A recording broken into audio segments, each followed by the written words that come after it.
The absence of disease is not health. Here's how we get to health. We need to reverse the formula for happiness and success. In the past 3 years, I've traveled to 45 different countries, working with schools and companies in the midst of an economic downturn. And what I found is that most companies and schools follow a formula for success, which is this: if I work harder, I'll be more successful. And if I'm more successful, then I'll be happier. But the real problem is our brains work in the opposite order. If you can raise somebody's level of positivity in the present, then their brain experiences what we now call a happiness advantage, which is your brain at positive performs significantly better than it does at negative, neutral, or stressed. Your intelligence rises, your creativity rises, your energy levels rise. In fact, what we found is that every single business outcome improves. Your brain at positive is 31% more productive than your brain at negative, neutral, or stressed. You're 37% better at sales. Doctors are 19% faster, more accurate at coming up with the correct diagnosis when positive instead of negative, neutral, or stressed, which means we can reverse the formula. If we can find a way of becoming positive in the present, then our brains work even more successfully.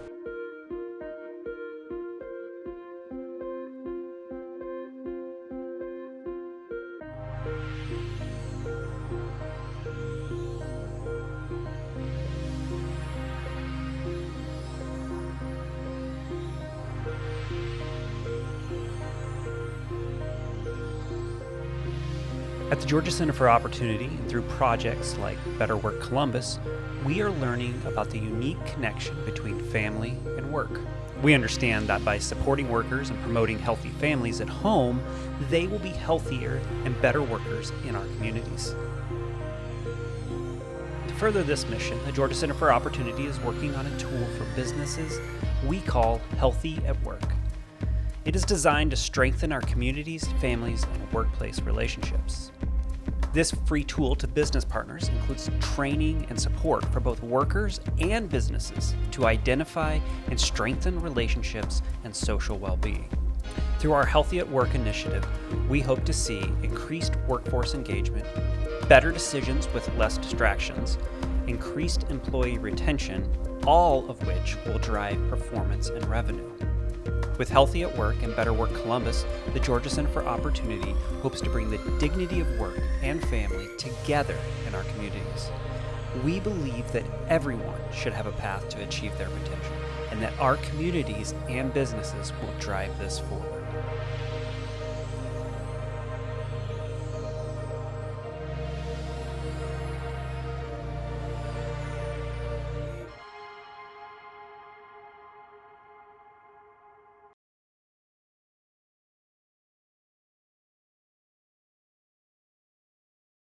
First up today, I want to introduce to you Mr. Stuart Andresen.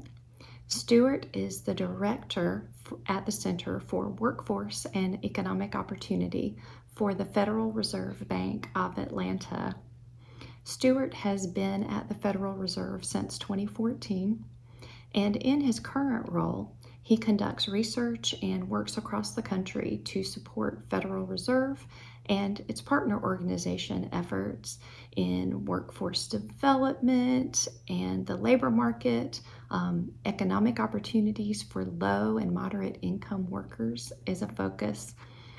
He's published articles on workforce development practice and policy and labor market trends. And he is the editor of Developing Career-Based Training and Models for Labor Market Intermediaries. Please help me welcome Stuart Andresen as he sheds some light on labor recruitment and retention in the light of his current research. Good morning, everyone. I hope that you're all doing well. And Kristen, thank you so much for the introduction this morning. I'm excited to be here. I'm excited to talk about some of the things that had happened over the last year and really some ways that we can think about moving forward and supporting workers and supporting economic recovery. I want to talk a little bit about my role. I will say that I think that after that opening video, what you're going to hear is me doubling down on those ideas. And the last year has shown us, I think, more than ever, that wellness, health, employees' kind of engagement and ability to be present at work, wherever that is, whether it's in person or virtually, is critically important in doing the tasks of their jobs. I want to talk a little bit about what's happened over the last year, where we stand today and some of the challenges that we face going forward, and how focusing on employee safety, employee engagement, and employee well-being are going to lead to some positive outcomes, both for workers and for employers, and ultimately our economy. For those of you that don't know, I want to talk a little bit about the Federal Reserve and our role in the workforce development system. Like I mentioned, we'll look back at 2020, where things stood a little more than a year ago, where we are now and what's next, and some practical ways to support recovery. In short, I will say that the Federal Reserve is the institution that you think it is. We are the central bank for the country. We're part of a system. So the Federal Reserve Bank of Atlanta covers all of Georgia, Florida, and Alabama portions, the southern portions of Louisiana and Mississippi, and the eastern and central portions of Tennessee. We work in close relationship with the other 12 reserve banks, which are institutions across the country that are part of our system. Our presidents come together to do things like setting monetary policy. So every roughly 6 weeks or so, you'll hear people talk about the interest rate meetings that the Federal Reserve had, the Federal Open Markets Committee. We're also responsible for supervising and regulating banks on behalf of Congress. We do that in collaboration with other regulators, the FDIC and the Office of the Comptroller of the Currency, the OCC. So we regulate banks, and we help facilitate the payment system. In Atlanta in particular, we have a number of things that we facilitate. So we've long been the check clearing portion of the payment system, but we also help with a number of things like your direct deposit, the ACH systems, as well as you can even think of most recently the economic impact payments that came from the federal government were facilitated by the Federal Reserve through the ACH system. But that's not all that we do. I actually work in a broader, I work in the research department. I work in a broader group within the research department called the Community Development, and we call ours the Community and Economic Development Group. Every one of our banks has this function in the Federal Reserve System, and it's really aimed at a number of things. But at its core, it's about understanding the challenges that low and moderate income workers face, and how, especially in Atlanta, our strategic goal is that we're not only just looking at the challenges that low and moderate income workers face, but how we make our economy one that is inclusive, one that has high levels of economic mobility so that people can reach where they want to get to, and one that's resilient. We want to support economic mobility and resilience. The last year has shown us that we certainly cannot think about mobility without thinking about resilience. So these are smaller parts. You know, I always joke that the Federal Reserve does what you think it does. We do facilitate monetary policy and regulate banks. But we've got some really exciting and interesting work that happens beyond that. And overall, while we do these things, our main charge from Congress, we have a dual mandate. One is to maintain stable prices and manage inflation at a reasonable level. The other part of that, though, is to facilitate full employment. We don't have as clear of a definition of what full employment is, but we started to think about what that meant for us. And we really believe that means that we need to use our capacity as a research institution to and a convener to understand how people are able to access work, even if those things fall kind of beyond the policies that we actually have to influence them. But we can serve and provide support in terms of research analytics and convening to advance economic opportunity and employment for workers. Now, I want to tell you just a little bit about what we think workforce development is. I think that when you hear people talk about workforce development, you often think a very kind of small and defined portion of adult job training programs and skills development. And that's certainly a big part of it. We think that, as the economy changes, people have to come up with new skills and learn new talents and develop different competencies, and that education is really a lifelong endeavor. But our definition of workforce development goes a bit further than that. I would venture to say that it includes many of the primary and secondary schooling that people get as foundational skills for their life, that sets them up for whatever job they may pursue in the future. But it's more than that. One of our in a publication that we had a few years ago, we described it as a patchwork quilt of programs and organizations' policies that help workers access skills, but also the supports that they need. This year, I think that we can think about that those supports are quite broad. They probably include things like childcare, health, transportation, digital access to do remote work, should that be the case.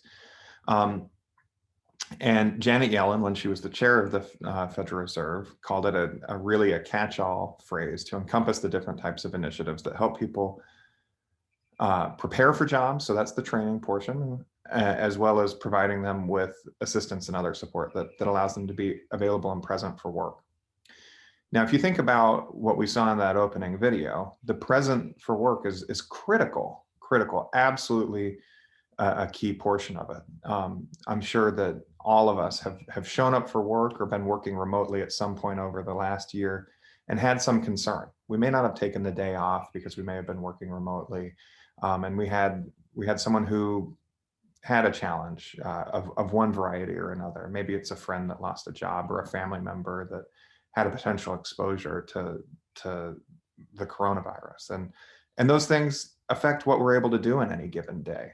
We've had challenges that go beyond just the public health arena. We've seen more than ever that we have challenges in equity and racial equity as a country, and those affect workers. And we need to be able to lay a foundation that gets people able and ready to work, feeling like they can do it well, and be present. And that starts in terms of policies and making sure that we have the skill training available that people need, as well as the supports that they need. But it also really starts at the workplace, and it starts with workers. Those are critical things that we need to think about and find ways to support. And I believe that firms that are able to do that are going to be the ones that are able to perform better over the short term. So let me just talk a little bit more about our history in working in workforce development. It's relatively new. So I mentioned that we had community development functions. They started in the 70s, actually, in response to discrimination in the mortgage market. And so we, for a long time, had focused on things like access to credit, fair housing laws, and understanding how people were able to access financial services that they were eligible for. But coming out of the last recovery of the Great Recession, we started to see those uneven outcomes. And I think that people can look back over the last 10 years and understand that when we look back to the Great Recession, there were uneven outcomes, different than what we're experiencing today. But a key driver in people's ability to navigate those shocks and navigate recovery last time was their skill set, the level of education that they had. We were at the dawn of kind of maybe not the dawn of, but certainly a lot more mobility was happening in terms of technology, and people's ability to work remotely has changed so significantly. Those things play out in a really important way. People that were able to access and be a part of the knowledge economy were able to recover much more quickly than others. We saw that there were people that weren't ready to do that. Long-term unemployment was a huge challenge in the previous recovery. And we started to say, if we're being serious and thinking about people's ability to get affordable housing and to navigate challenges and move on from being a low-income worker, we have to also think about the skills that they're developing. So we started that, and it actually kind of really started in earnest in 2012, 2013. I joined in 2014 to think about how we thought about that just in the Southeast. But over the years, the Atlanta Federal Reserve has worked to lead this work. And so by 2017, we were running a national initiative called Investing in America's Workforce. We have a number of reports and a book that are available from that. We'd be happy to ship that to you once our Our shipping facility is open and sending things out again. It's in our building, and we've not called that segment of our workforce back yet. But we launched the center that I run, the Center for Workforce and Economic Opportunity, to help track these challenges, to understand where there are great opportunities, be a bridge between the research that was happening at the Fed and the challenges that people saw in the real world, and help to connect those. Now, where we are today and starting last year is that we've really kind of tried to take that to a full-on think and do model. So we're working on a number of things. We're looking at ways that we can think about the funding system for workforce development, both through our Talent Finance Initiative, which is a partnership with the U.S. Chamber of Commerce, as well as the Workforce Realigned initiative that looks at outcomes funding for workforce development as ways to help foster the partnerships that are necessary. We're also involved in a project called the Rework America Alliance with the Markle Foundation that's looking specifically at employer practice coming out of COVID. How can we think about hiring practices? How can we think about worker supports? And how can we turn that into regional action that brings together that patchwork? So we're not talking about a patchwork of programs, but we're thinking about the beautiful quilt that happens and can support workers and support the economy. These are critical in helping to reach kind of an inclusive recovery. I want to talk just a little bit about the shock, and these are some national numbers. This is something from a data tool that we started publishing weekly. You can find it on our website. I will be sure that we can share the slides at the end of this, and at the bottom there's a link that'll take you directly to this, and we can look at both national numbers as well as in state numbers. But as you can see, in February of 2020, about 2 million people were on, these track unemployment claims, people that were on a continued unemployment claim. We reached numbers that we'd never seen before in the unemployment system, ever, even dating back to the 1940s. The program started as a response to the Great Depression, not the Great Recession, the Great Depression, and the numbers that we saw in April of last year were higher than any we'd ever seen before. At one point, more than 15% of the U.S. population, or U.S. workforce, not the U.S. population, was on unemployment, just given the shutdowns and the shocks that we've had. The encouraging thing that you can see is that we've recovered. There's still quite a number of people that are on unemployment insurance. But that number is settling back down. So just on the traditional program, which is that green bar, you can see that we're approaching the number that we had in February of 2020. It's still elevated quite a bit on a percentage basis, but it's recovering. And in that red bar, I think one of the things that we can also see is that there are a lot of people that is the program that was created as part of the CARES Act for workers that didn't qualify for the unemployment insurance program, the pandemic unemployment assistance program, which worked for gig workers or workers that had very short tenures or didn't work enough hours at any job. There's quite a number of those workers that are still filing claims and looking to get back into work, and they haven't done that yet. That dark gray or black area is one that we need to think about a lot, though. That's workers that are also funded through the CARES Act, but have exhausted their regular state benefits. So they were workers that have exhausted 26 weeks of unemployment and are still out of work. They're funded for an extension of up to another 13 weeks and out of work. Those are workers that may struggle significantly as we look back at the evidence from the Great Recession. Workers that were out of work for 26 weeks, many of them had still not kind of fully re-engaged in work or recovered from the Great Recession 10 years later when the pandemic started. And many of them have really struggled to re-engage in the workforce, find jobs that match their skills or upgrade their skills to jobs that are available today. Now I want to talk about just some of the things that we had seen related to wellness. If you look back to March of 2020, we started by thinking that there were going to be some significant disruptions for workers and that we needed to find ways to help workers navigate the challenges that they were going to have from a growing number of cases and people that were going to be sick. And we thought that it was really going to be something where we needed to help people navigate being away from work for some period of time because they had to quarantine or they got sick or had a family member that needed care. But we thought that it was not going to lead to where it has led. We looked at policies that help people just deal with things like sick pay. Now, one of the things that we know is that there was a decline in the amount of people that had sick leave, as well as the number of people that could work remotely at the time. We didn't know that we could move in the way that we did.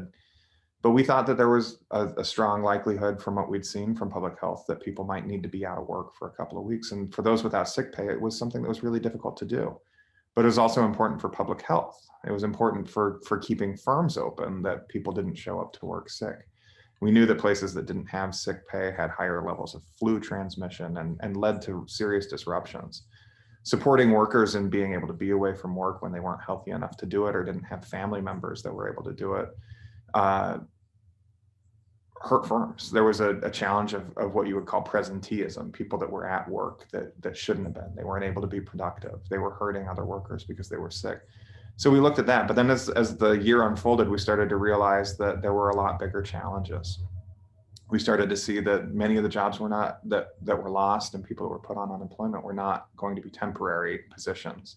They were permanent job losses. A trend that happens in many economic shocks is that jobs that were becoming, for lack of a better term, obsolete, which is kind of a difficult way to discuss a job or what someone had been doing, but things that firms may not have changed or wanted to change. When there's a shock, they start to kind of reassess and right size their workforce and change the roles that they have for people to survive. So people were starting to see permanent job loss. We started to look at what had happened in the Great Recession. There was a significant more amount of stimulus and fiscal support, financial support for workers to navigate the challenges of the pandemic recession, which was probably warranted because many couldn't return to work, but there was far less focus on those wraparounds. There was less focus on helping people re-engage, finding work and navigate the labor market, get the skills that they needed to do that. And then we started to look at how people could use skills, how people could kind of augment what the experience and capabilities that they had to transition from, say, hospitality to a healthcare position. None of these are solved. These are the challenges that we're still facing as we work in recovery. So I just want to say, my perspective, and I guess I should note that it's my perspective and not the whole Federal Reserve's. I don't speak for the whole institution, but that the economic conditions are certainly improving. But we still see a less than recovery, or many lower wage workers and workers of color remain distressed. We know that women were significantly more affected by this pandemic than others. If the Great Recession was a he session, the pandemic recession was a she session. There are lots of kind of guesses as to why that may be, but I think that one of them that kind of sticks out is that many of the occupations that women had worked in were more deeply affected. Women were expected to care for children and family members that in ways that men were not. But we've seen big changes in what's happened for women, and those are challenges, and we need to think specifically about what recovery looks like, not only in the aggregate, but for everyone. We want to make sure that people are able to get re-engaged in work as they see that they should and are able to. Those are really important things that we need to think about, and there's more attention that can be paid there. I should also note that while the unemployment rate has come down significantly, there's been many exits from the labor market. People just simply not counted in the unemployed because they're not looking for work. They've had to deal with some of these either personal healthcare challenges or otherwise, caring for family members, dealing with school closures, and are not working. So the unemployment rate is down. It's certainly not where it was in February of 2020, but a number that we've been tracking is just the number of people that are employed in total, in absolute. And there are still, at least as of February, about 9 million people less working today than before. At its height, that was a number of 13 million roughly. I'd have to look that up, but we track that number. But it sits at about 9 million people less working today due to exits from the labor force and heightened unemployment. But we're recovering and people are getting re-engaged in work. People are returning to work. And they typically do so as soon as they're able to find something that works. Most workers leave before leave unemployment and return to work before their unemployment insurance benefits are exhausted. They get re-engaged back in work, either in the job that they used to do or the ones that they do now. But if we don't do anything, if we just kind of hope that our plan is that many people get vaccinated and that we're able to kind of tentatively get back to work, we run some risks. Reopening and recovery may not be as robust as they could be, or that we're going to have continued closures of schools or firms, businesses, because they're dealing with many of the challenges, or they're unable to find the workers that they need to kind of really ramp up to where they need to be. I think that if we don't think about how the role that supporting workers plays, we're running the risk of disengaging workers. Many of those workers who were the ones that had kind of seen the most significant gains in the prosperity that happened before. I just highlight women. We'd seen increasing labor force participation from women. It has dipped down to numbers that look like the 70s and 80s instead. The parallels are there where women were largely entering the workforce rather than kind of fully engaged. And if we can't think about how we navigate things like care, school closures, then we run those challenges of not re-engaging those populations that may really want to get back.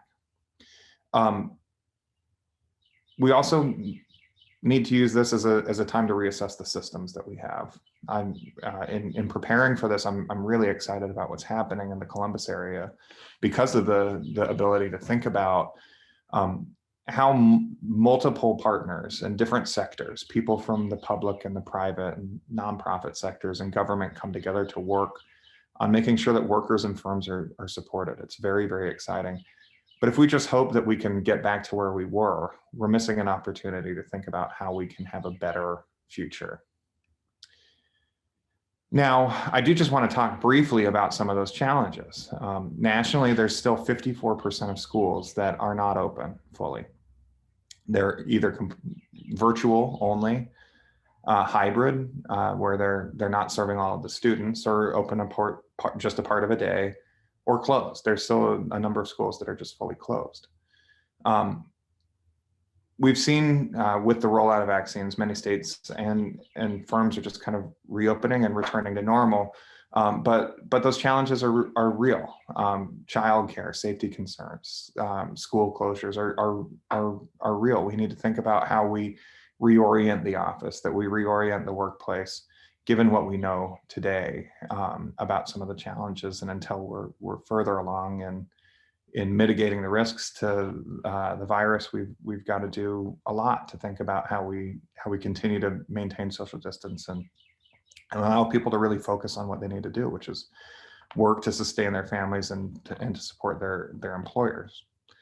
Other workers are finding that they're returning to very challenging situations. They're returning to hospitality work and food service, where the number of people that may show up or the customers that are there are very different, or they're operating in a delivery heavy mode that doesn't have the same tipped customers, and you can think that as a food service worker, that could have significant implications on the amount of money that you make. Firms, though, that are able to successfully navigate these challenges and support their workers are likely to do a little bit better than their competitors. I'd like to talk a little bit about what's happened. So I want to talk a little bit about a restaurant in Pittsburgh that had just decided to reopen, and they were needed to pay their bills and to remain in business, but they were concerned about getting workers. So while they still operated on a tipped wage, they told the workers, everyone there, that the frontline staff, that if they didn't average over the pay period $20 an hour, they'd top it off. They found that immediately, like flipping the switch of a light, workers showed up. Now, they didn't end up actually having to, the program didn't end up costing them money because the workers averaged over that as through their tips. These are common sense things that help share the risk between employers and businesses and the workers that are doing the work. In other situations, though, we need to continue to acknowledge that workers face really difficult situations. Some firms, corporations, have even looked at just very, very lightly subsidized stay away policies for workers that still have care challenges. You know, maybe they'd pay them 5% of their overall salary to keep them engaged with the firm, but able to deal with those care situations. So when they're ready to come back, they do. They found that that's helped keep employees engaged at their firm. Those are challenges, and they may not map well into some certain types of businesses, but they're important.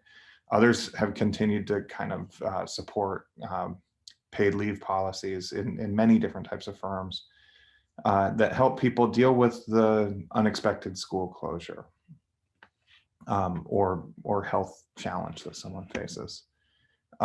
But also, we need to think about how we orient that work. You know, beyond kind of the barriers and things that we've already done, we need to make sure that our offices are organized to where people can be blending the right type of work, congregating as they need to, but also safe. We also need to think about the workers that face some of the biggest challenges in getting re-engaged. 43% of the workers that are unemployed have been so for a long time, over 26 weeks or half a year. These workers, just all research suggests, are some of the ones that have the hardest challenges getting re-engaged. They're predominantly in hospitality, trade. The openings are predominantly in hospitality, trade, and logistics and healthcare. The jobs that are open may not be in the right place for where workers don't have them. We need to think about all of this and figure out how we get people ready for the jobs that are available and navigate those.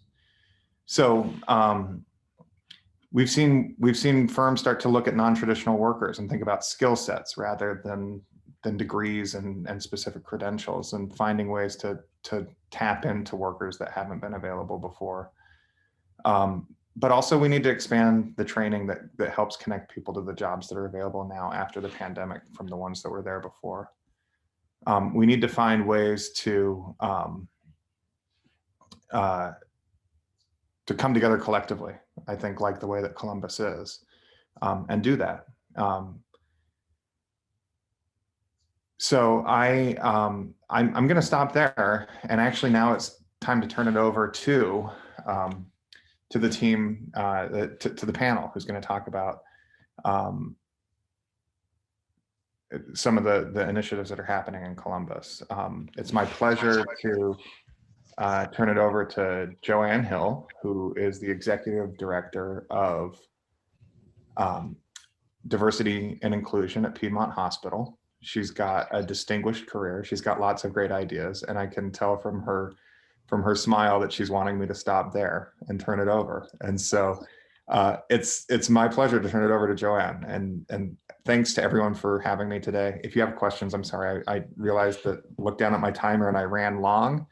If you have questions, email me, send them to Kristen. I promise I'll respond to them. I apologize for going so long. And I'll look at the Q&A and maybe type some answers while this is happening too. Thanks so much. Thank you, Stuart. I know I enjoyed your presentation. I was making notes throughout your presentation. I think I was the first person to say that when you're able to ship your books, I think we all want information on how to get that. So I welcome each and every one of you to this awesome and wonderful experience for you to lean in. What does that mean?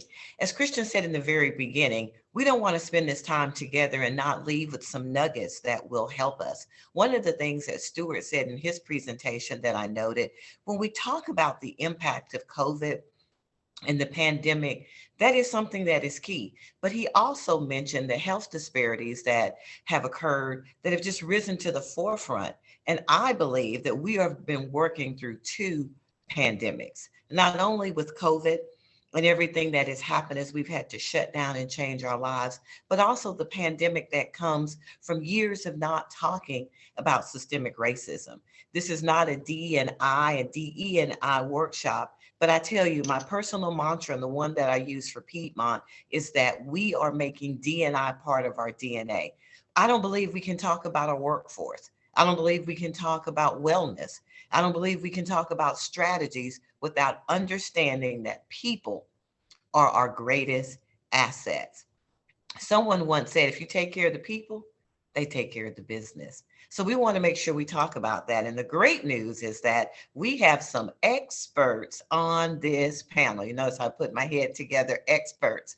And prior to the call, I asked each of the panelists to tell me the one word that describes them. Don't think about it. Don't Google it. So first of all, I'm going to introduce Diane. Her word is determined. And I can see that. For a person who is the Senior Vice President of Strategic Consulting Services and Business Development with Strategic HR Partnerships, she has over 35 years of experience. You can't have that, Diane, without being determined. And you can look at her background. And what I like to do is I realize that people can read. So I wanted to pick out something that says something to me, that not only looking at where she is now, but I look back at where she was before she joined Strategic HR Partners in the Aon Consulting worksite RX. But what I really loved in her bio is when she says that she is focused on raising awareness around women's leadership in business. I contend to everyone on this call that you are a leader, because a leader is defined as a person of influence. So leaders, I ask you to lean in. Diane is going to share for about 8 minutes. And so during the time that she's talking, think about your questions, put them in the chat. And now let us welcome Diane. You're on mute. Good afternoon. Thank you, Joanne. Thank you very much. And yes, a little bit determined that I am. But I do have my 8 minutes, so let me get to it here. Thank you for the opportunity to speak to our guest today. Stuart, that was fantastic. Boy, that's a hard act to follow. But so that everyone can really benefit, I think, from the panel discussions that we'll have this afternoon, let me tell you a little bit about what I'm doing today with Strategic HR Partners. We are a local company to Columbus, boots on the ground. We're a HR consultancy firm. So that means to you that we work with employers directly in Columbus, LaGrange, all of the counties that comprise those two cities directly, and all around the United States, really, in having to do with anything that's related to HR. So we specialize in recruiting employees, keeping employees. So retention is huge.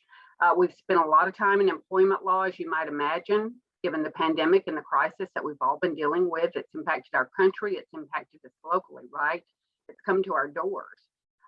We work with policies and procedures, a lot of policies and procedures, training and development. I'm going to talk a little bit about that. I'll offer up some ideas, some thoughts, and some things that employers are doing locally and how we're collaborating with employers around some of those things that Stuart talked about, right? We do a lot with compensation and benefits and best practices. So how do you attract and retain employees? That's a number one place to start is your compensation and benefits. And in fact, and I think Kristen is going to post this to the chat, we currently have underway our Southeast, it's regional, Southeast 2021 survey. It's compensation and benefits survey. And it goes, I think it runs until June 15th, but it's underway now and there's still time to join. She'll make that link available. And if you're interested in joining as an employer, we'd love for you to do that. Because if you participate, you get a free copy of the survey, and to participate is actually free. and it's relatively easy to do so. We have probably close to 60 employers across LaGrange and Columbus participating this year. So if you would like to be part of that and get a copy of that survey, it's the perfect time to find out what comp and benefits look like in the local area, not just at a national level, but at a local level.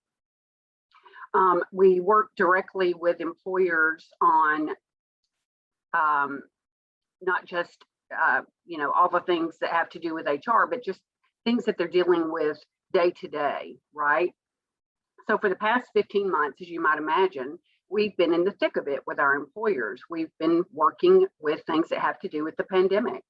So we've been working with how to manage employees remotely. That's very new to many supervisors and leaders, right? So developing training programs around how do you do that, and best practices to the best that we can do that, because it changes every day.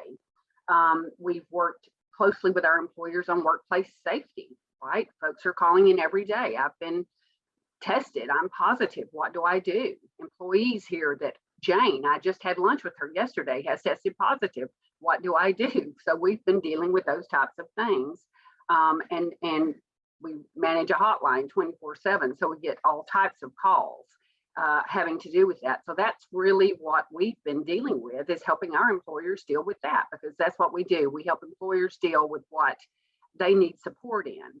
And again, having to do with HR, they really receive the brunt of what employees need support with, right? So now, as we move forward, our focus is on really rebuilding and strengthening, bringing our employees back, if indeed that's something that's feasible.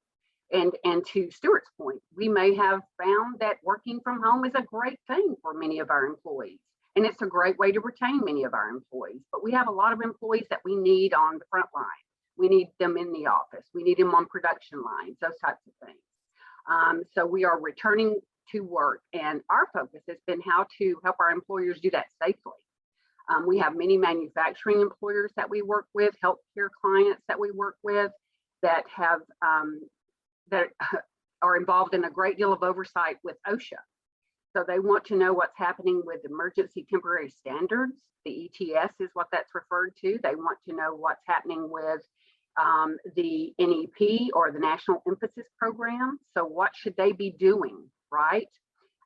And we are offering lots of guidance around that. We work with Ogletree Deakins law firm out of Atlanta, Georgia, very, very closely, and we conduct lots of conferences. And I can make that information available through Kristen as well, that you can attend. Many of those are free. Lots of them are online and virtual, as you might imagine. And we can connect you with those kinds of resources. So not just locally, but now that we are doing so many things virtually, that has great advantages. We can connect you to those types of employment law resources having to do with OSHA, which impact a lot of our clients, and just returning employees safely. If employees feel as though they are returned safely, and that you are, as an employer, complying with standards, you are making that available to them in policies and procedures, you're updating those, you're communicating to them, right, to let them know what are the standards and what you're doing. Then if I feel safe that you're doing and what you should be doing, and that you understand what you should be doing, I'm going to feel better about being at work. And if you've got your underpinnings set and the infrastructure's there with your rebuild, right, and you're creating that sustainable workforce infrastructure, then you can move on to other things, like making sure that you are training, you're maintaining that positive attitude, and you're doing all the great things you were doing before you faced the pandemic. You can start to really do those things. So I can share with you throughout the panel discussion some of the things that employers are doing. We have some collaborative groups that are in place in Columbus that we would love to have you be part of if you are local.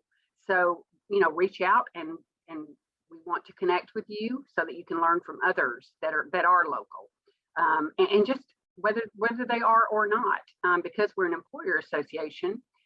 There are close to 2,000 employers across the United States that we work with facing these same issues. So we can share those kinds of things with you. And I think that's really it, but that'll give you a little bit better understanding of what Strategic HR Partners does, what I'm involved in, what I can help you with, and maybe bring to the discussion today, to the panel. But thank you. Awesome. Thank you, Diane. 7 minutes. She was determined to say everything she had to say, which is some great information. I have a couple of questions I've already noted that I want to ask you, but I appreciate you. And to everyone who's on the call, make sure you're going ahead and thinking about the questions that you want to ask Diane. And now we're going to go to our second panelist, and her name is Alex Hinton. Let me tell you what her one word is: energetic. I like that. As you can probably tell, I am high energy, and it's not because I've had coffee. I woke up like this. But Alex is the Senior Vice President of Financial Services, and she's the Chief Financial Officer of the Columbus Waterworks. When I read her bio, what impressed me is 20 years. Doesn't seem like she's probably been in this business 20 years. But that she also has a depth of accounting, financial background. And then I also saw that she has a BA from Auburn University as a University of Georgia grad. I decided I would still continue to be nice to you as a result of that. And of course, from the state of Georgia, she is a certified public accountant. At this time, we're honored to welcome Alex Hinton. Thank you. Well, thank you so much for that introduction, Joanne, and thank you for the invitation to participate in the panel today. I want to spend a few moments to speak about how our organization responded to the new implications that have emerged over the onset of COVID-19. Yet first, just a quick introduction to who we are at Columbus Waterworks. Columbus Waterworks owns and operates the water and wastewater treatment facilities, as well as the distribution and collection facilities from Columbus, Georgia, Muskogee County. We serve a population of over 251,000 and have over 67,000 active water accounts. The North Columbus Water Resource Plant draws water from Lake Oliver, and the wastewater collection system consists of over 5 million feet of pipe in Columbus and almost 875,000 feet in Port Benning. Therefore, as you can see, it's a tremendous amount of infrastructure to maintain and deliver clean, safe drinking water, as well as to clean our wastewater. I would also like to share our vision and our core values here at Columbus Waterworks. I share this since this is embedded in our culture here at CWW. These values are always an underlying integrated part of our business, and this was no exception as we responded to the new implications that emerged. Our vision at Columbus Waterworks is to be recognized by our customers and employees as providing the most caring experiences. Our core values consist of wowing our customers, acting with integrity, being a trusted community partner, energizing our employees, and being an innovative leader in resource protection. During COVID, we had to manage taking care of our employees while also delivering a critical product during the pandemic. A product that required a great deal of our staff to be on site to deliver and maintain the product 24/7. As with all businesses and services, we had to make changes and adapt during the pandemic. To ensure we are keeping our employees happy and continuing to work and serve our customers, Columbus Waterworks initiated many items during the pandemics of our workforce. For many of these items, we grouped them into 5 categories: prioritizing our employee wellness, serving our customers, keeping the lines of communication open, listening to our employees, and keeping our culture alive. Share my screen real quick.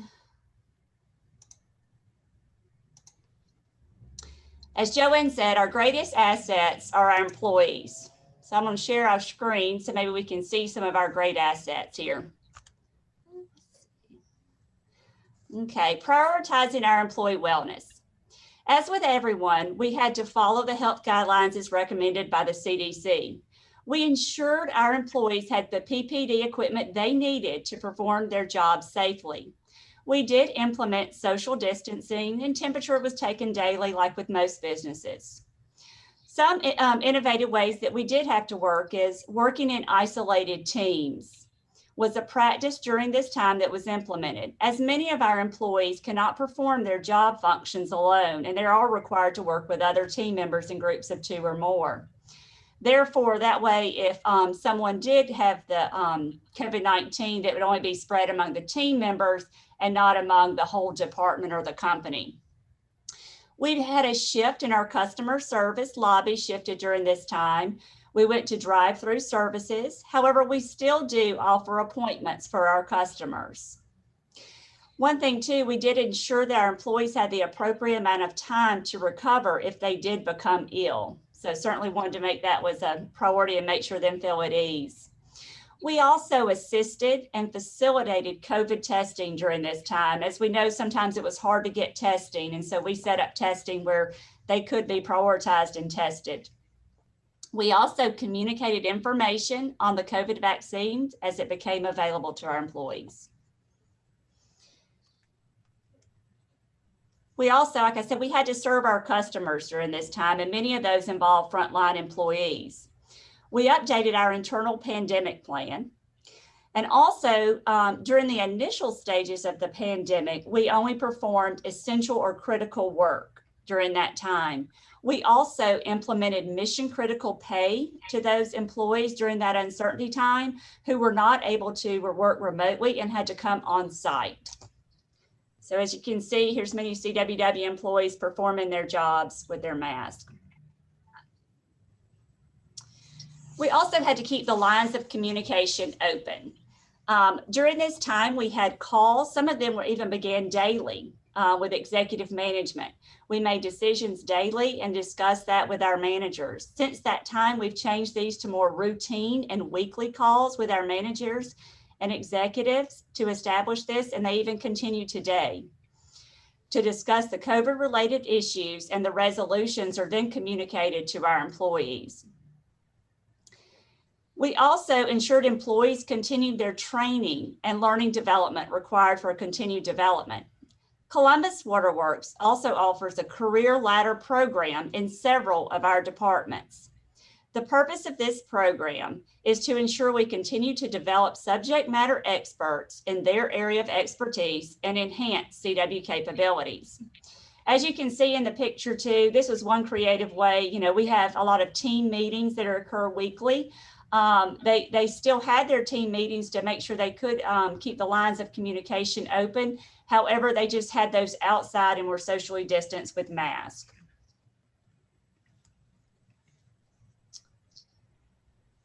One other critical area was listening to our employees. We compiled a company task force team to improve business operations and evaluate ideas for adoption with representation from various departments. And then we evaluate those ideas and have implemented some of those ideas since that time to create efficiency and gain from knowledge from this time. We instituted a remote work policy for our employees that are able to perform their job responsibilities remotely. We also adapted and implemented new technology to serve our employees. Historically, all of our meetings were done in person.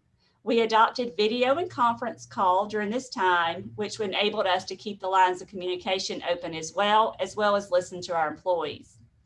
We also adopted a new payroll provider during this time where we were able to provide information electronically to our employees.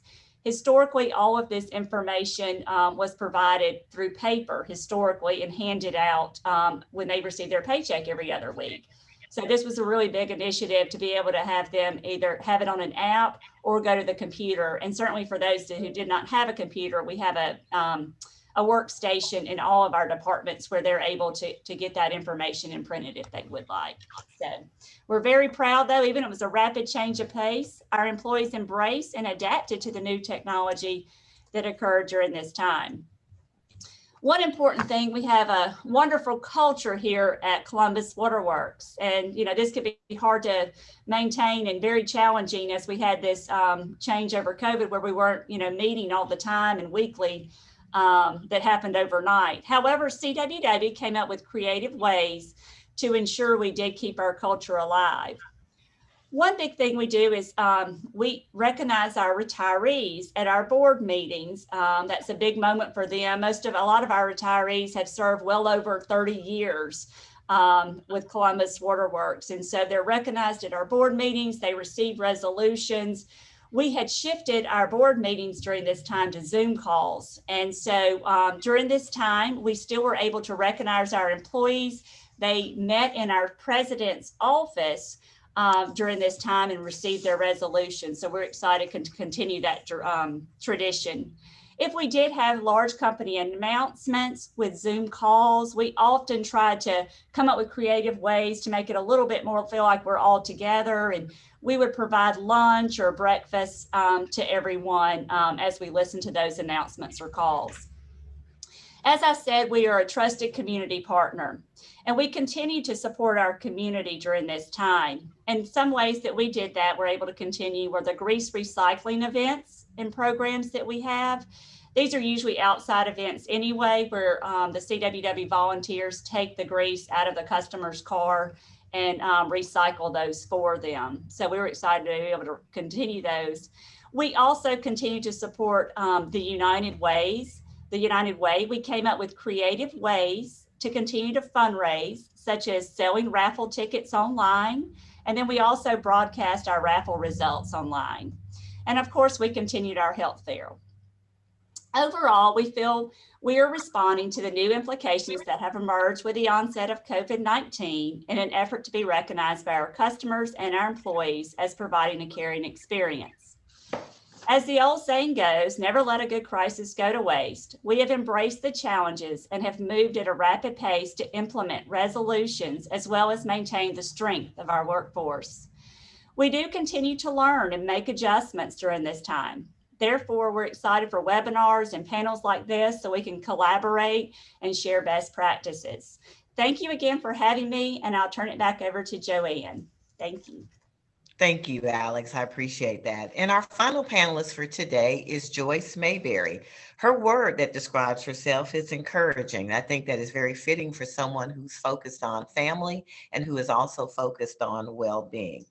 She is the Vice President of Family at the Georgia Center for Opportunity. What I loved here is that she's had various roles, from information technology to being a trainer. She's been a help desk manager, but right now, her focus is on people and family. She's currently working on her master's, and at this point, we will hear a statement from her. Please welcome Joyce Mayberry. Thank you so much, Joanne. I appreciate that. I am so honored to be here and on this virtual stage with the other panelists. What you're doing is great, and it sounds great as well. Again, my name is Joyce Mayberry, and I'm the VP for Family Formation at Georgia Center for Opportunity. In my current role at GCO, we equip and empower individuals to and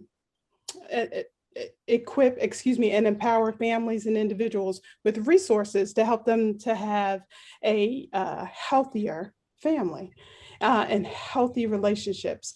We teach them the skills that improve their family stability and also family functioning. And with that said, I would love to share my screen for a moment.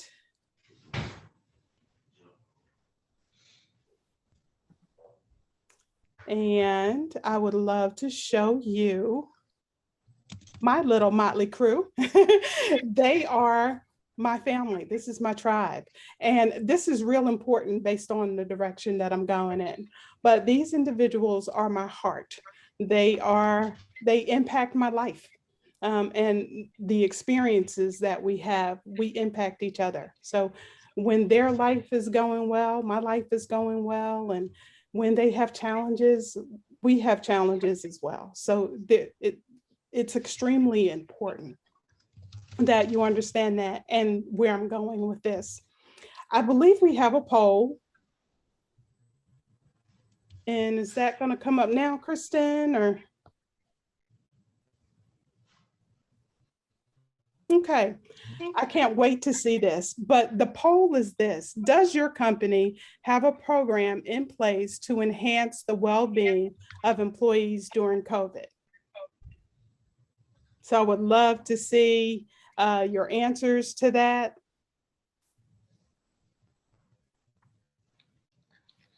And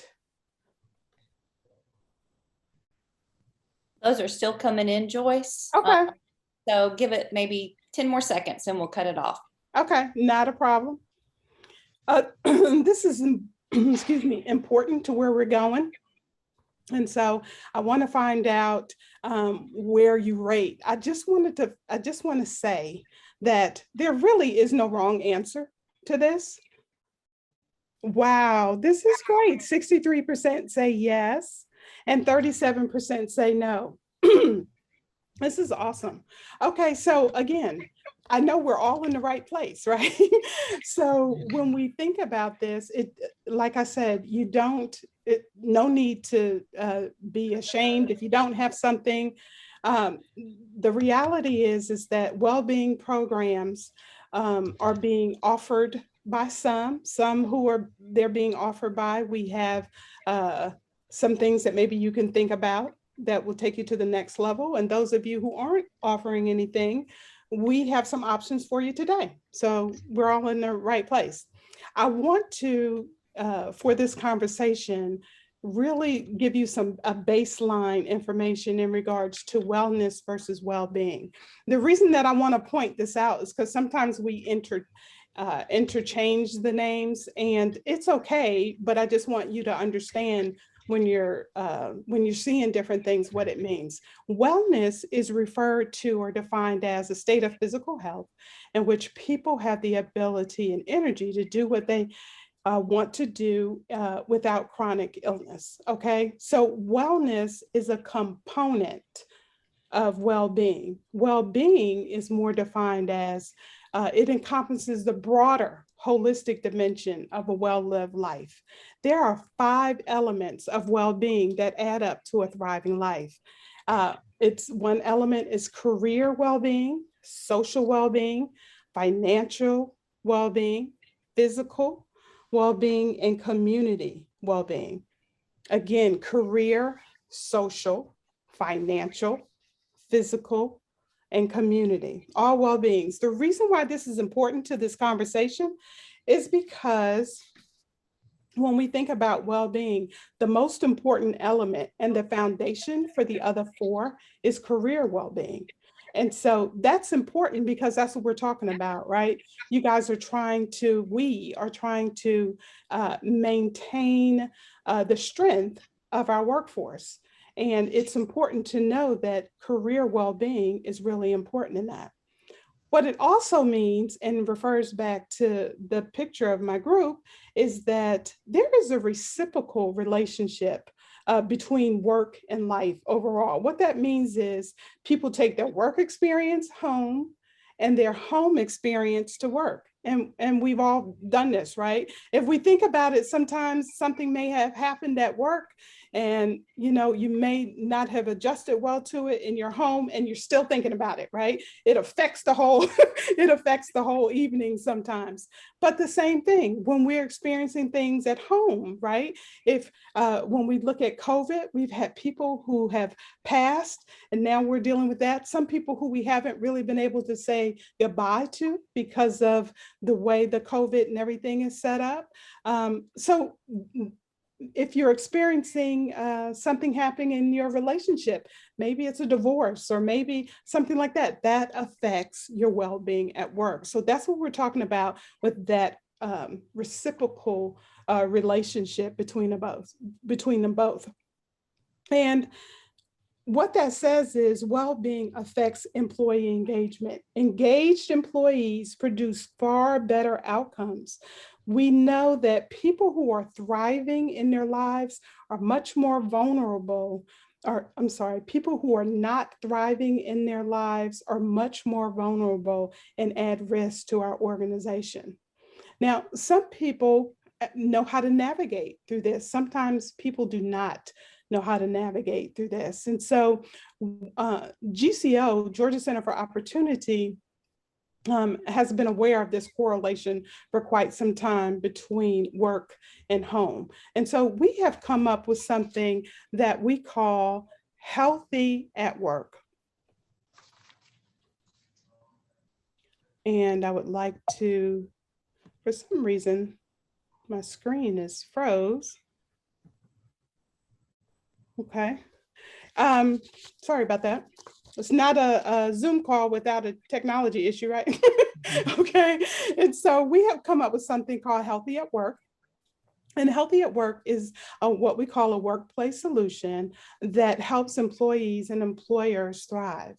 Some of the benefits from this type of workplace solution is better decision making, is retention, less absenteeism. It also increases return on investment, better employee engagement, increased productivity. If you listen to some of these, they're the same ones that Stuart talked about earlier when there is lack of engagement. So this correlates.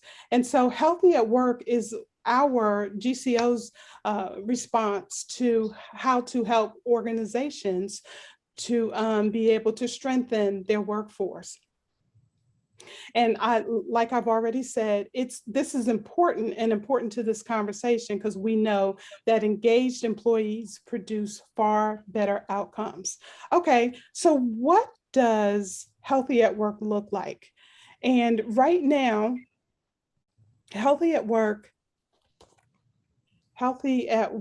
if we were to partner with some of your organizations, we have a resource. It's relationship education. And literally that resource focuses on building workplace relationships.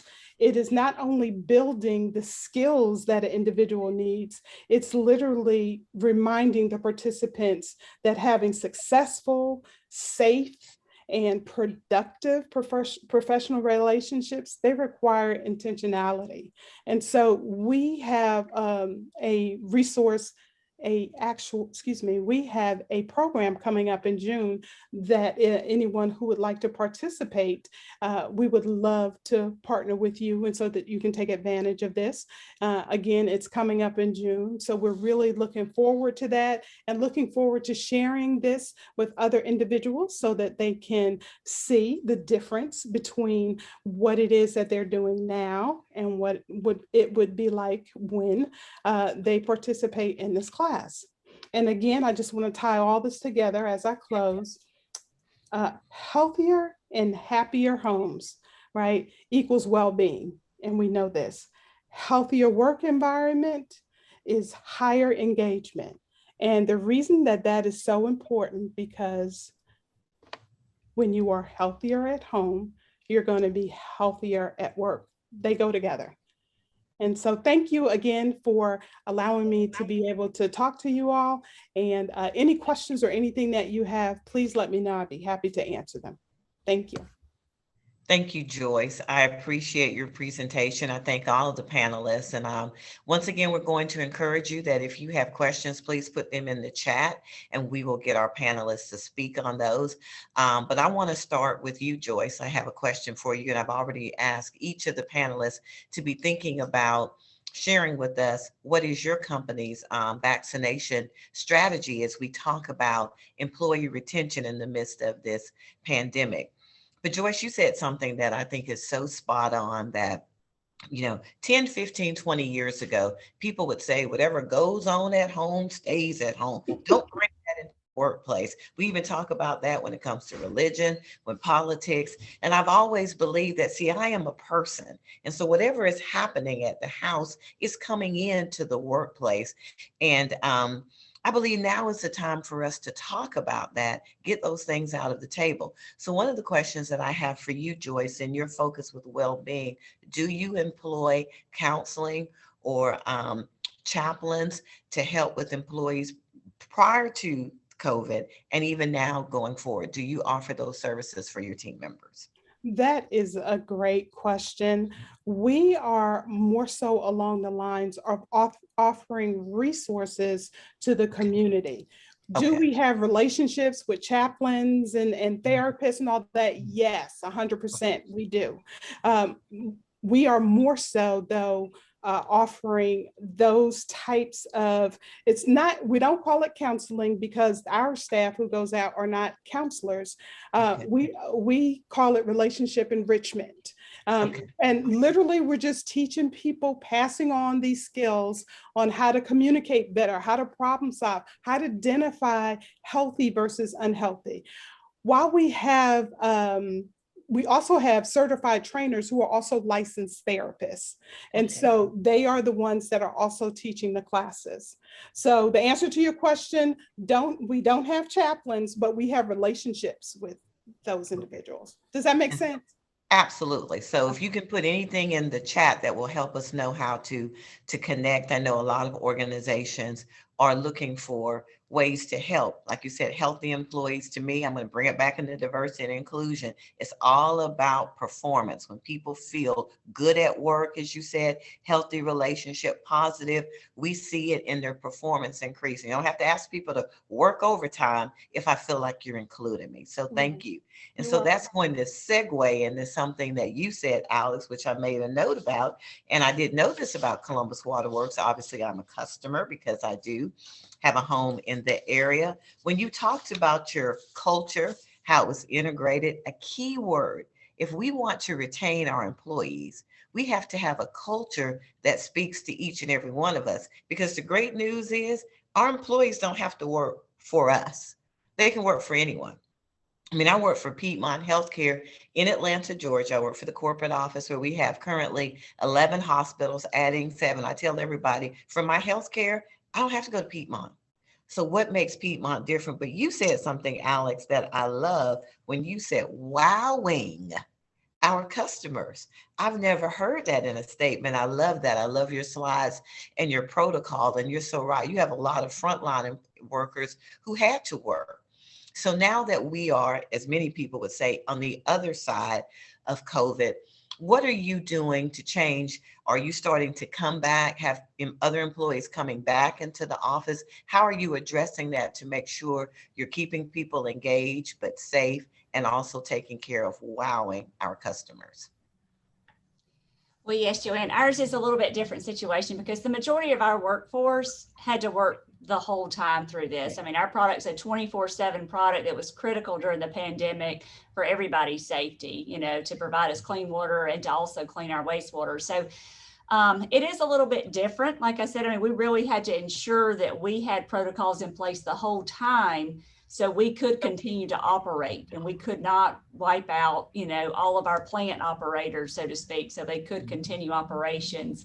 Now we're really, you know, I know you had mentioned, you know, looking at ways to focus on encouraging the vaccine, and that's what we're doing. Certainly employees, you know, can self-identify if they have gotten the vaccine, and our employee services department has done a great job encouraging, and, you know, you get a button and different things like that. If, you know, if you do, if you're fully vaccinated. So we continue to, you know, practice social distancing and wear masks. You know, hopefully until everybody feels safe, until we're, you know, fully vaccinated. But we're also looking at various incentives for individuals as they, you know, if they do choose to get vaccinated, that hopefully we can promote everybody to become vaccinated. So that would make things a little bit easier since, like I said, the majority of our workforce is on site, and we continue to work in teams. Some of our team members too, you know, work in a team drive together. So, you know, a lot of times, you know, we keep the same team members together all the time, though. Historically, they might have switched periodically, but during this time, we try to keep those team members together. So that way, if one person does get infected, it only goes to one person. Like you said, you can't say, oh gosh, well, I was with them yesterday and the day before. Right. And, you know, it's hard to do contact tracing, you know, but it's a little bit easier at work if you've been with the same individual. So. Awesome. Thank you. And I see we have a comment here from Wanda Rutledge, which I think goes back to the comment that Joyce Mayberry made about having resources, but confidentiality is key because, as you said, some employees may not want to discuss even some of the mental things that are going on. They may not want to discuss their situation with the vaccine as well, which leads me into a great segue into Miss Diane. Now, Diane alluded in her 8-minute presentation that she has some strategies that she can help us with to understand how do you get those employees, Diane, who their companies have made a decision. You can continue to be remote. You don't have to return into the office. So I'm not going to be there when we have that apple a day or some of those things. How do we ensure that they are engaged and they're not out there on LinkedIn finding a job with someone else because I don't feel like I'm a part? Great question. And it's a tricky question. Managing employees remotely. Well, first of all, when you, and I'm sure that Alex can address this as well. When you're managing employees remotely, the expectation is that there is accountable off the work site as they would be on site, right? So there's ways in which we do that. I would be, let's say, in the workplace and have an employee do a job that I may not be watching them do that job, but I know by the pure quality result of what they're doing and how that impacts the employees. In Alex's situation, what's happening, the feedback, the surveys, the quality of work that they're doing, I know that that's occurring. I don't necessarily have to have my eyes on that employee, right? Now, many employers can tell that the employee is doing their job by the sheer type of job that they do. They're doing something online. They're working in a particular application, so they can manage those things that way, right? So there's management opportunities with employees that work remotely. You're going to know if that employee is doing their job. Now, keeping them engaged and encouraging their growth and their well-being that Joyce spoke so eloquently about, you're going to bring all of those people together, right? You can Zoom call 2,000 people at one time. So that's right. Right. So those types of opportunities exist, and you'll require them. Many employees may or may not want to participate in those types of things just because of privacy types of situations. But there are guidelines when you work for a company. There are requirements. So when you have meetings and you require participation, if your employee works remotely, then you're going to require that. And they're going to feel a part of what's happening, right? Just like we feel right now. I'm completely engaged in this panel discussion. And you're going to see your employees, you're going to engage with them, you're going to survey them, you'll poll them, and you'll talk about what's happening in the company. And those things will occur naturally, just as if they were on, at the workplace. And then management of the quality and the work that they do, that's a different issue. And it just depends on the type of work that they do and whether you've determined through this particular crisis that we've just lived through that can be done. That's a job that it can be done from home. And that's a great way to attract employees, right? And retain them because of other situations. Maybe it's childcare, maybe it's schooling, maybe it's certain, some of the things that we are still dealing with children returning to school. So all of those things are still great opportunities to, you can work through them. Encouraging, this type of dialogue and interaction, and then the management of those employees that work from home. Two separate things, but I thought I would, reference both of those. But and you are so spot on. And so who would have known that, 5 or 10 years ago that we would go into this virtual environment with technology? Right. And one of the things that we utilize, even with we have diversity council meetings, is we encourage people that when they're on a WebEx, turn your video on. I mean, I remember years ago when people were remote, the thought was you're going to be remote, you're going to sit at your desk, you're not going to move.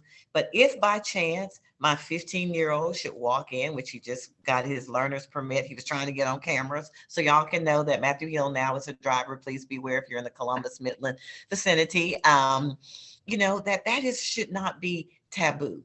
Engagement is understanding the entire person. Years ago, we learned growing up in HR and leadership that you should treat everyone the same. From a diversity and inclusion standpoint, I argue that you should not. You should treat people the way they want to be treated.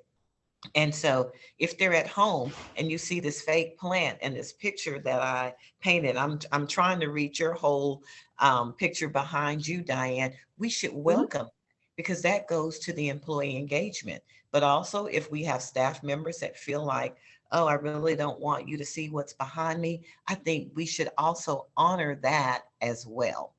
And I don't know if those have been discussions for you, Alex, at the Waterworks. Of course, majority of your people are in, but for those who are remote, have you had conversations about remote or WebEx kind of guidelines for being engaged? Well, we did implement, and that was one of the things that came out of the task force that we put together that had representation from, like I said, the various departments. We implemented for the first time a remote work policy. So like Diane had mentioned, even though they're at home, we still have to make sure that we are, engaging as well as managing the individual as well. So as part of that remote work policy, that also outlines, basically, can you do your job at home? How is it going to be done at home? And then, can you monitor it? And some things are much easier depending upon, I think that's what's somewhat difficult about this whole situation is everybody's position's different. So if you might have someone who is answering the phone, certainly you can see how many calls they're answering. You can see items like that. However, if someone's more of a project-based person, it's difficult to track where they are in the project. Are they on time? So I think it's critical just to make sure that, what we've seen is, that they are engaged, their manager is talking to them, whether it be, like I said, historically, we've always had at the Waterworks team meetings, on a weekly basis. So I think it's important whether they're remote or in person, we continue that. A lot of our engagements, we offer both. So let's say we do have a meeting and some people are on site because again, a lot of our individuals might work out there in the field. And so they might not, be in front of a computer every day. So for them, they're going to come to a location to go to that meeting. However, we also offer that a virtual option as well. So that way you feel a little connected, you're all together still. So in that option. So we're, still trying to keep people engaged, even though we do have some people remote as well. But like I said, we're a little bit unusual because the majority of our individuals are frontline and they have had to work the whole time, and stay here to deliver our product. Wow.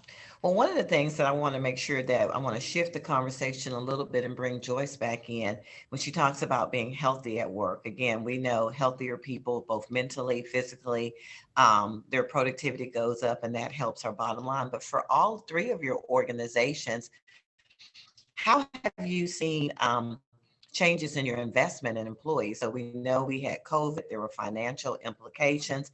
I'm in healthcare. We initially had to have furloughs and then we had to beef up recruiting for nurses and respiratory therapists. And how have you been able to overcome any financial impacts with COVID, but also continuing your investment into your employees? So I'll start with you, Diane, to see, have you been consulting with companies in that area around investment?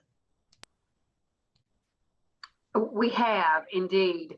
And I guess the elephant in the room would be, most organizations that have access to and can access, any type of federal funding did so, right? To supplement any type of backlash that they may have suffered financially, just to help the company. Of course, our smaller businesses were, suffered the greatest impact of that, more than likely. But I would say that just that type of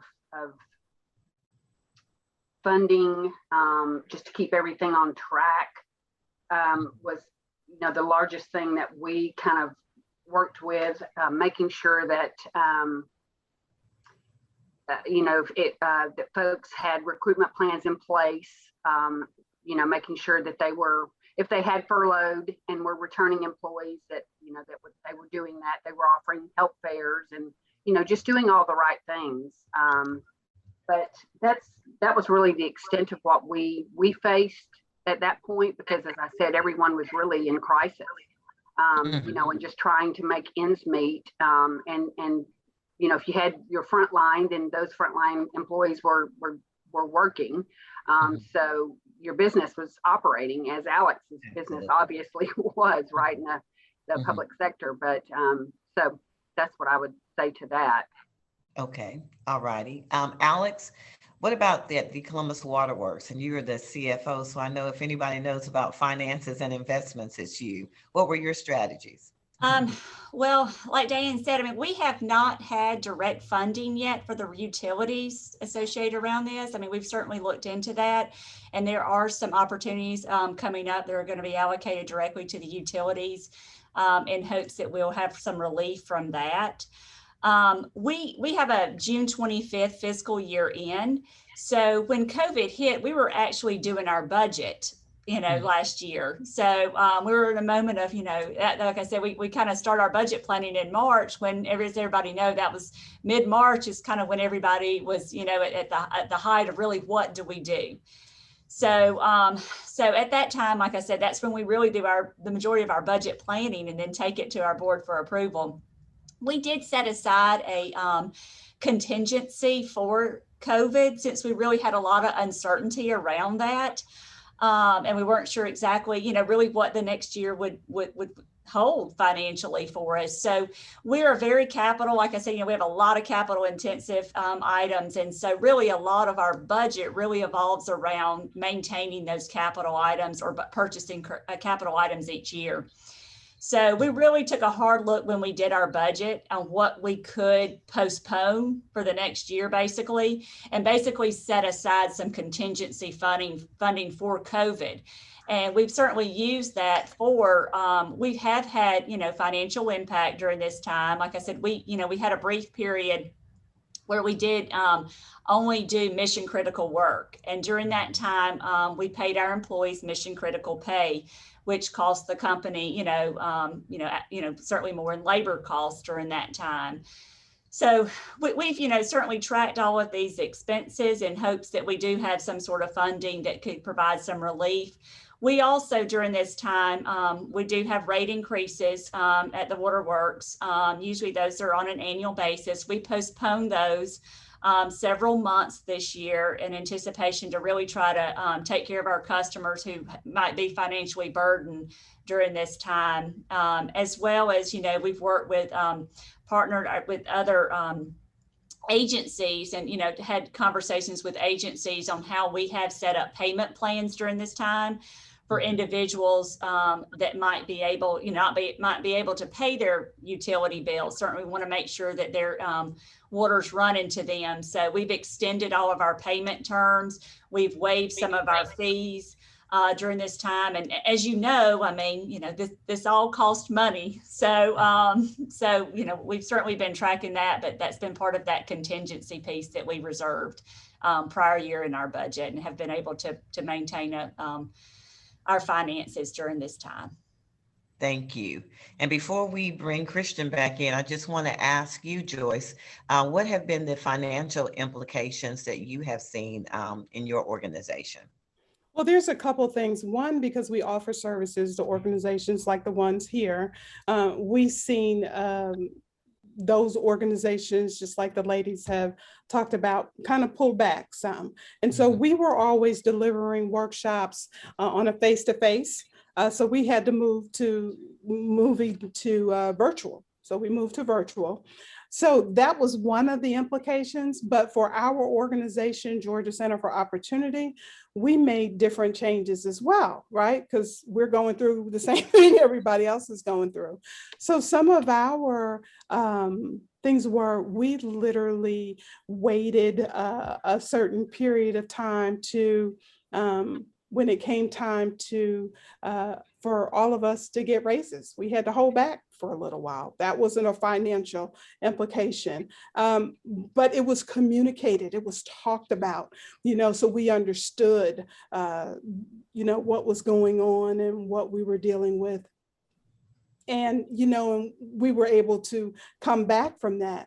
But not only that, we also do other things. It's not necessarily financial, but it's about the intentionality of who we are and what we're doing on a daily basis. Now we have our Thursday afternoon meetings. We have it like a check-in. And so it's everybody has a drink on their table and they talk about what type of drink you have. And we're checking in and we're talking talking, we're talking about it. So we have a great leadership team. And so again, we are very, they are, and we are as a team, very intentional about how we move forward doing these things. Because a lot of times it is just about communication, and they make sure that check-in is a personal check-in. How are you doing? How's your family doing? That Yeah. kind. So that's important as well. Awesome. That really ties into employee retention because, again, people are our greatest assets. So the more we know about our people, the more we know what makes our people move forward, what impacts them, the more we can retain them and our businesses can thrive. Well, thank you very much. I appreciate you, Joyce, Diane, and Alex. And at this point, we will turn it back over to Christian. Thank you all. As we close today, I want to thank everyone who took their time to join us. And I especially want to thank you, our panelists, for sharing your valuable insight. I just love hearing the stories. And Joyce, I love hearing you talk about our work life, but hearing everybody else talk about their work life as well is wonderful. I really do hope you were able to identify a few tips and takeaways that you can take with you that will help you tomorrow and next week and next year as you work through additional challenges, because they will continue to come our way.